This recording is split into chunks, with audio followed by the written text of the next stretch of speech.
ஒரு ஆக்ஷன் பண்ணணும்னு எனக்கு தோணுச்சு. எல்லாரும் போயிட்டாங்க. பர்மிஷன் பண்ணலாமா? இப்பவும் பண்ணலாம், ஒன்றும் தப்பு இல்லை.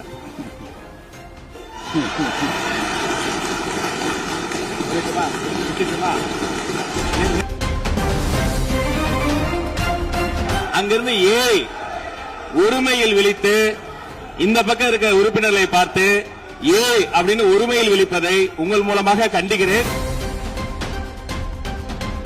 இங்க இருக்கிற நிறைய பேரு நடுங்கி போய் இதுல நம்ம மேல அவதூறு வேற. இப்ப புதுசா ஒரு வெப்பன் ஒண்ணு கொண்டு வந்திருக்காங்க. அது என்ன தெரியுமா? அவங்க தயவால தான் நம்ம ஆட்சி நடக்குதாம். மக்கள் தயவால இந்த ஆட்சி நடந்துகிட்டு இருக்கு. எதையும் ஆதாரத்தோடு எதையும் பேசுங்க. இங்க உங்க அப்பா இங்கதான் இருப்பாருன்னு சொன்னாங்க. அதான் தேடிக்கிட்டு இருக்கேன். எங்க உங்க அப்பாவையே காணோம். நாம ஏதோ ஷூட்டிங்ல இருந்து நேரா வந்து சிஎம் ஆன மாதிரியே சில பேர் ஒரு இமேஜ் கிரியேட் பண்றாங்க. அவங்களுக்கு அவங்க ஆசைப்படுற லாங்குவேஜ்லயே சொல்றோம். அது வெறும் ரீல் தான், ரியல் கிடையாது. ஒரு சாதாரண நடிகனாத்தான் நம்ம கெரியர் தொடங்குச்சு. அப்புறம் அப்படியே சின்சியரா உழைச்சு மேல வந்தோம். நம்ம கெரியர்ல நாம மேல வந்ததுக்கு இந்த விஜய் ஒருத்தன் மட்டுமே காரணம் இல்ல, அவனோட உழைப்பு மட்டுமே காரணம் இல்ல. இந்த விஜயோட உழைப்புக்கும் உயர்வுக்கும் பின்னாடி இருக்கிற ஒட்டுமொத்த தமிழ்நாட்டு மக்களோட அன்பும் அரவணைப்பும் தான் காரணம். உங்களுக்கு என்ன தெரியும், உங்களால என்ன முடியும்னு கேலியா கேட்டவங்களுக்கு தினத்தந்தியோட பதிலை இப்போதைக்கு போதும்னு நினைக்கிறேன். என்னென்னமோ செய்வான்னு சொல்றானே இந்த விஜய். பல வருஷமா இருக்கிற ஒரு பதவி வெறி பிடிச்ச அரசியலை உடைச்சு எப்படி செய்வான்னு நம்ம மக்களை யோசிச்சிருவாங்க. இதோ இப்போ நம்ம மக்களுக்கு புரிஞ்சிருக்கும். இப்பவும் சொல்றோம், இது வெறும் ஆரம்பம் தாங்க. இந்த மாபெரும் சபையிலிருந்து கேட்கிற மக்களே, நமக்கு கொஞ்சம் அவகாசம் கொடுங்க. இதுக்கு முன்னாடி, அதாவது 2017 கடைசியில இருந்து 2026 ஏப்ரல் வரைக்கும் இருந்த புண்ணியவான்கள் ஆட்சியில ஒவ்வொரு டிபார்ட்மெண்ட்லயும் போட்ட ஏராளமான ஓட்டைகளை அடைச்சிக்கிட்டே படிப்படியா மக்களுக்கு நல்லதையும் செஞ்சுக்கிட்டே வருவோம். எங்க சட்டமன்ற உறுப்பினர்களுக்கும் அமைச்சர்களுக்கும் மக்கள் பணி செய்ய தெரிஞ்ச அளவுக்கு மக்கள் பணத்தை சுருட்ட தெரியாதுதான்.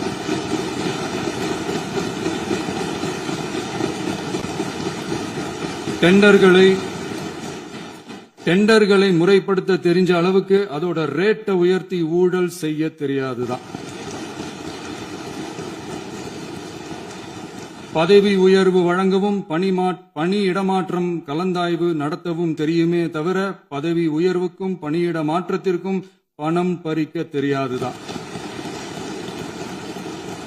புதிய பணியிடங்கள் உருவாக்க தெரியுமே தவிர அந்த பணியிடங்களை பணத்துக்கு விற்க தெரியாதுதான். கோயில்கள்ல நடக்கிற நிர்வாக சீர்கேட்டை தடுக்க நீங்க பேசுங்க, நீங்க கண்டிப்பா பண்ணுங்க. கோயில்கள்ல நடக்கிற நிர்வாக சீர்கேட்டை தடுக்க தெரியுமே தவிர கோயில் பணத்தை கொள்ளையடிக்க தெரியாதுதான். தங்கத்தை உருக்கி தாரை வார்க்க தெரியாதுதான். கனிம வளத்தை பாதுகாக்க தெரிஞ்ச அளவுக்கு கனிமத்தை வித்து கொள்ளையடிக்க தெரியாதுதான். அரசு வருமானத்தை அரசு கஜானாவுக்கு மாத்த தெரிஞ்ச அளவுக்கு அந்த பணத்தை தனிப்பட்ட கஜானாவுக்கு மடை மாத்த தெரியாதுதான். போதை கலாச்சாரத்தை தடுக்க தெரிஞ்சவங்களுக்கு போதை கலாச்சாரத்தை வளர்க்க தெரியாதுதான். நம்ம குடும்பத்தில் இருக்கிற பாட்டி, அம்மா, அக்கா, தங்கச்சி, குழந்தைங்களை, பெண்களை மதிக்க தெரிஞ்சவங்களுக்கு ஓசி பஸ், 1000 ரூபாய் கேஸ், இப்படியெல்லாம் பேச தெரியாதுதான். எங்க உறுப்பினர்களுக்கும் அமைச்சர்களுக்கும் மக்கள் சேவை தெரிந்த அளவிற்கு சுயநல தேவையை செஞ்சிக்க தெரியாதுதான். இப்படி அவதூறு பழி போடுறவங்களை பார்த்து ஒன்னே ஒண்ணுதான் கேட்கணும்னு தோணுது.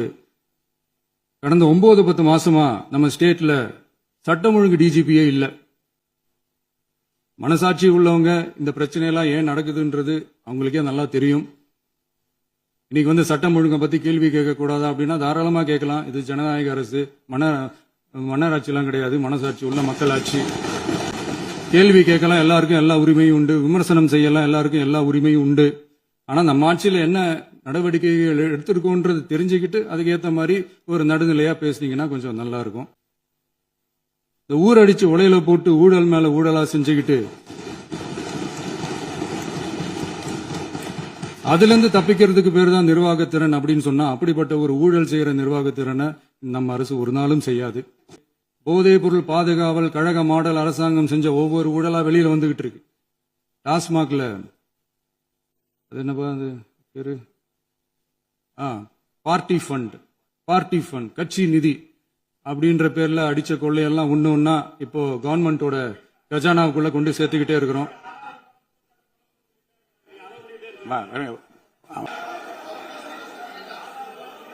சரி.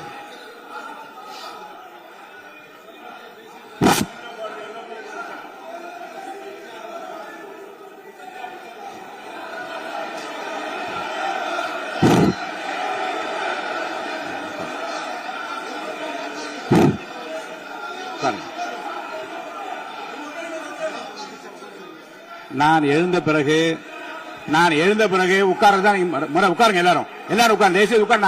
நான் அலோவ் பண்றேன். உட்காருங்க, அமைதியா உட்காருங்க. நான் அலோவ் பண்றேன். அமைதியா உட்காருங்க. அங்க இருந்து குரல் கொடுக்காதீங்க. உட்காருங்க.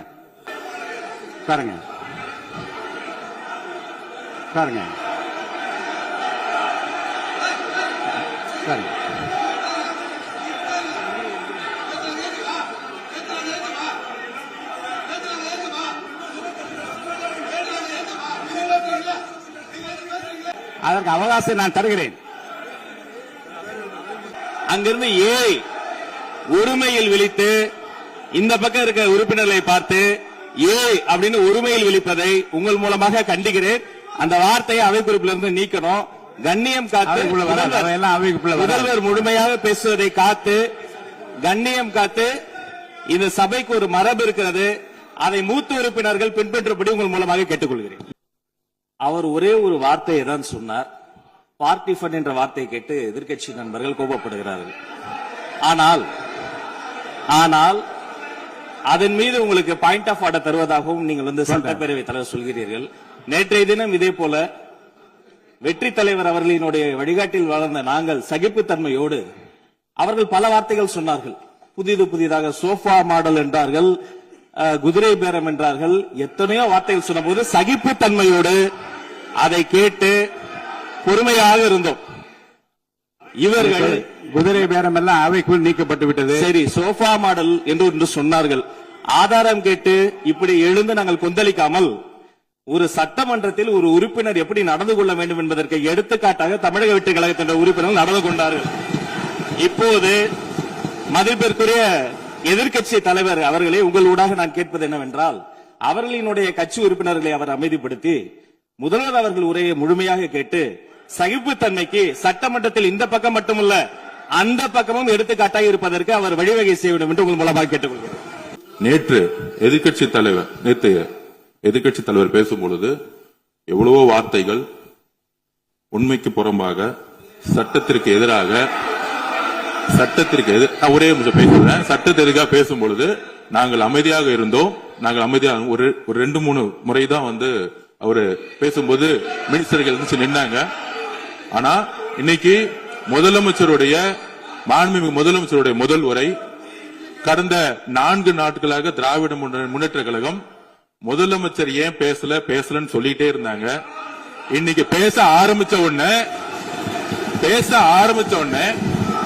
அவர் சொன்ன வார்த்தை பார்ட்டி ஃபண்ட் சொன்னார். எந்த பார்ட்டின்னு சொல்ல. ஆனா அந்த வார்த்தைகள் சொல்லி முடிஞ்ச உடனே எதற்காக முதலமைச்சருடைய பேச்ச இவங்க குறுக்கிறாங்கன்னு தெரியல. நீங்கள் சொன்னதுபடி முதலமைச்சர் பேச வேண்டும். பேசிய பின்பு கருத்துகளுக்கு பதிலளிக்க அவர்கள் பதிலளிக்கும், நாங்களும் பதிலளிக்க தயாரிக்கிறோம் பதிவு பண்றோம். சில அமைச்சர்கள் குறுக்கிட்டு பேசினாங்க, அதற்கு நீங்க அனுமதி கொடுத்தீங்க. அதே மாதிரி இன்னைக்கு முதலமைச்சர் பேசும்போது சில வார்த்தைகள், தவறான வார்த்தைகள் பேசுறாரு. அவர் பார்ட்டி ஃபண்ட் அப்படின்னு சொல்லியிருக்கிறாரு. அவர் அமைச்சர் அந்த பார்ட்டி ஃபண்ட் எந்த பார்ட்டின்னு கூட சொல்ல தைரியம் இருந்தா சொல்லுங்க, நாங்க அதெல்லாம் பேஸ் பண்ண தயாரா இருக்கோம். எதையும் ஆதாரத்தோடு எதையும் பேசுங்க. நீங்க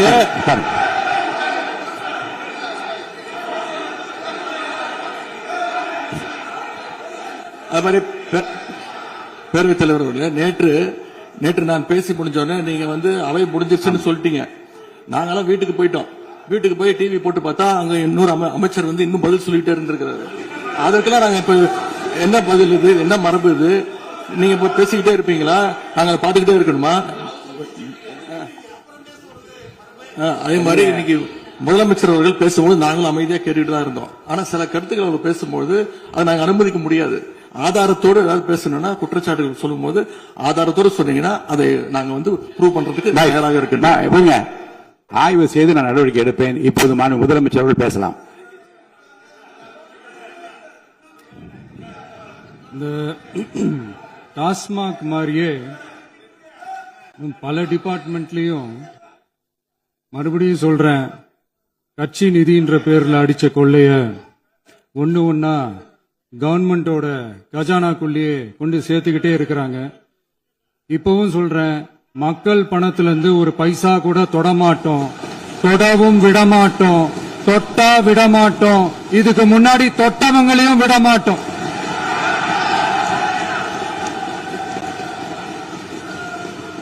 ஒவ்வொரு ஊழலா வெளியில வரும் போலே, ஒவ்வொரு வேஷமா கலைஞ்சிரும் போலே, இங்க இருக்கிற நிறைய பேரு நடுங்கி போய் இதுல நம்ம மேல அவதூறு வேற. இப்ப புதுசா ஒரு வெப்பன் ஒண்ணு கொண்டு வந்திருக்காங்க. அது என்ன தெரியுமா? அவங்க தயவால தான் நம்ம ஆட்சி நடக்குதாம். மக்கள் தயவால இந்த ஆட்சி நடந்துகிட்டு இருக்கு. மனசாட்சி உள்ள சக்திகளோட ஆதரவால இந்த ஆட்சி நடந்துகிட்டு இருக்கு. நாங்க தான் அனுப்பி வச்சோம் அப்படின்றாங்களே. அனுப்பி வச்சவங்களுக்கு மினிஸ்ட்ரியில இடம் கொடுத்தா ஏன் கதறீங்க? ஏன் இவ்வளவு கோபம்? ஏன் இவ்வளவு கதறல்ஸ்? இதுல இன்னொரு முக்கியமான விஷயம், மார்க்சிஸ்ட் கம்யூனிஸ்ட் கட்சி நமக்கு ஆதரவு கொடுத்தது சுயேட்சையா எடுத்த முடிவுன்னு சொல்றாங்க. அதே மாதிரி இந்திய கம்யூனிஸ்ட் கட்சி நமக்கு ஆதரவு கொடுத்தது சுயேட்சையா எடுத்த முடிவுன்னு சொல்றாங்க. இதுல எங்க இருந்து நாங்க தான் அனுப்பி வச்சோம்னா புரியல. மக்களுக்கு நல்லா புரியும், எல்லாத்தையும் தெளிவா பார்த்துக்கிட்டு இருக்கிறாங்க.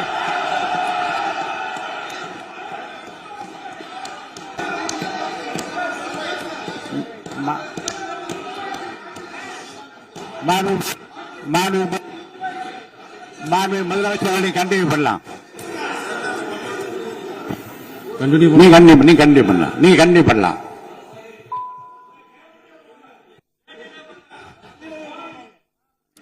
இந்த சமூக நீதி அரசுன்னு சொல்றவங்களை பார்த்து கேட்கிறேன், நம்ம பட்டியலின சகோதரர்களுக்கு எத்தனை அமைச்சர் பதவி கொடுத்தீங்கன்னு கொஞ்சம் சொல்ல முடியுமா?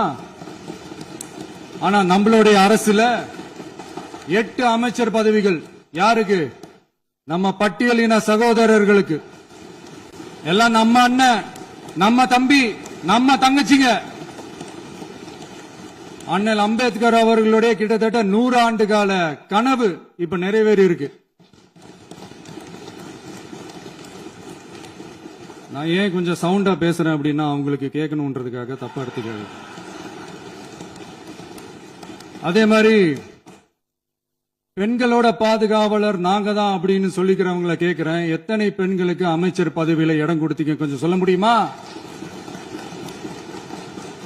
எங்க அரசுல 4 சகோதரிகளுக்கு அமைச்சர் பதவி கொடுத்திருக்கிறோம்.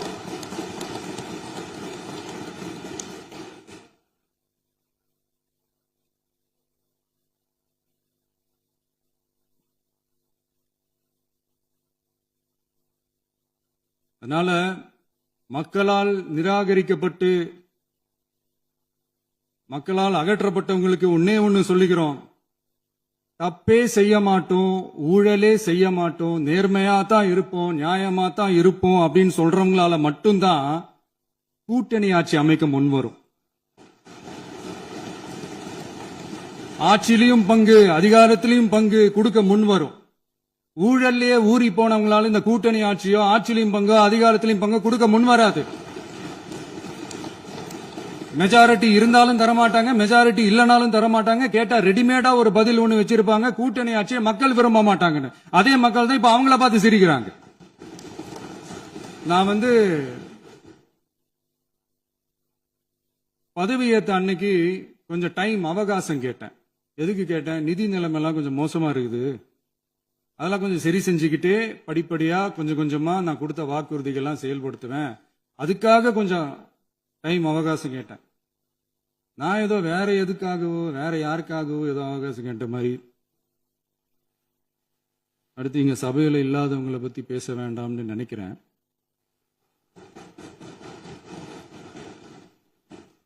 இங்க நம்மளை பத்தி அவதூறு பரப்புறதோட மட்டும் இல்லாம இப்ப நம்ம மக்கள் மேலேயும் அவதூறு பரப்ப ஆரம்பிச்சிட்டாங்க. மக்கள் நமக்கு ஓட்டு போட்டது தப்பான், குடும்பம் குடும்பமா நமக்கு ஆதரிச்சது தப்பான்.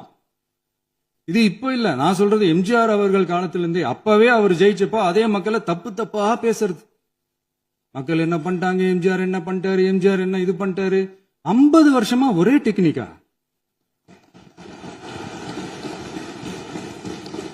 டெக்னாலஜி எல்லாம் மாறி வேற எங்கேயோ போயிட்டு இருக்கு பஸ். இதுல கொஞ்சம் டெக்னிக்காச்சும் கொஞ்சம் மாத்தினா கொஞ்சம் நல்லா இருக்கும். அதனால மக்களுக்கு யூஸ்ஃபுல்லா இருக்கிற மாதிரி இந்த ஆக்கப்பூர்வமான கருத்துக்களோ ஆக்கப்பூர்வமான யோசனைகளோ இருந்தா சொல்லுங்க.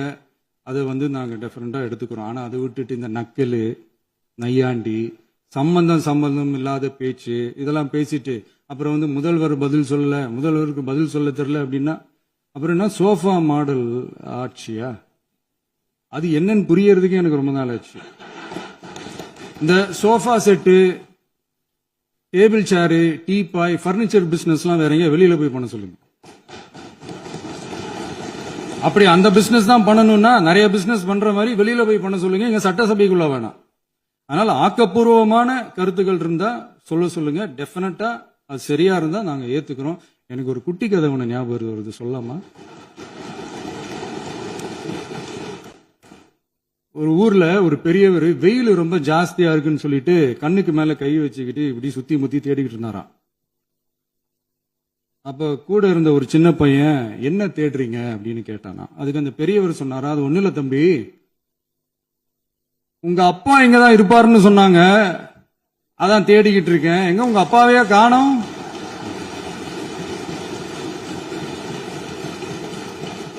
இல்ல எங்களுக்கும் நக்கலா நையாண்டியா சம்பந்தம் இல்லாத குட்டி கதை இதெல்லாம் எங்களுக்கும் பேச தெரியும்.